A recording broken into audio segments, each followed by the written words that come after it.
My name's Joe Laycock. I am an associate professor of religious studies at Texas State University. I've written a bunch of books on moral panic and spirit possession and new religious movements and Satanism and a bunch of other topics. So The Exorcist Effect is out from Oxford University Press. And this project really started when I was in graduate school and I did a class on American religious history. And one of the things we read for that class was The Exorcist. Well, The Exorcist is a novel. These things didn't really happen, right? But the argument from the professor was this is a really interesting snapshot of sort of what American religion was like in 1971 because this was a period where everybody thought religion was dying out. You know, there was this very famous Time magazine cover in 1966 asking, "Is God dead?" And people were not cheering this; they were scared of it, right? And so this was also the era when horror movies started to become a serious form of art, right? That really shifted in 1968. In 1968, you had the movie Rosemary's Baby, and the "Is God Dead" cover is actually in that movie, and that was the first horror movie to be that somebody won an Oscar for. And that same year, you had Night of the Living Dead, and that kind of got famous by accident. They screwed up the copyright, so everybody all over America could show Night of the Living Dead at drive-throughs basically for free. But when people saw that in 1968, it was very clearly commentary on the civil rights era. So that was when kind of horror became a big deal. And so The Exorcist is in a lot of ways kind of a public conversation about what will happen if religion dies out and there's no one to protect us from the demons and so forth.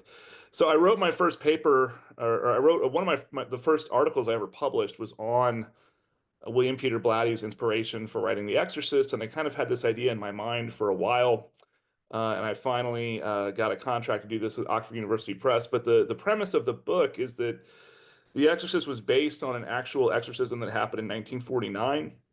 And then once that movie came out, everybody went crazy when the movie came out. I mean, they were fainting and vomiting and stuff like this.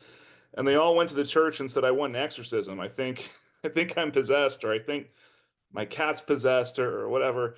And just like in the movie, the church said, "Well, we don't actually do exorcisms, right?" Well, so now you have this huge glut of people who want an exorcism, they can't get one. Well, who do they go to? Well, this sets the stage for Ed and Lorraine Warren, right? And figures like Malachi Martin, who your students may not have heard of, but there's a whole chapter about him in The Exorcist Effect. And eventually, Father Gabriel Amorth, right? He said The Exorcist was his favorite movie, and he was only able to start this kind of renaissance of exorcism in the Catholic Church because of horror movies. Well, now we have the Conjuring franchise, which is $1 billion franchise. We have Russell Crowe playing a Father Amorth in this pretty terrible movie called The Pope's Exorcist, right? So what we're looking at here is a cycle, what we call the Exorcist Effect. My co-author and I, it refers to a cycle where you have a real event and then movies, and then the movies inspire events, which then become fodder for more movies, and it's sort of a movie real life sandwich, or what we call a Mobius strip, right? A kind of endless cycle of one thing kind of turning into the other. So that's the argument of the book. And then we're looking at horror movies and their connection to real life, and we specifically look at exorcism, the rise of exorcism, satanic panic, the fear that there are cults, lurking amongst us.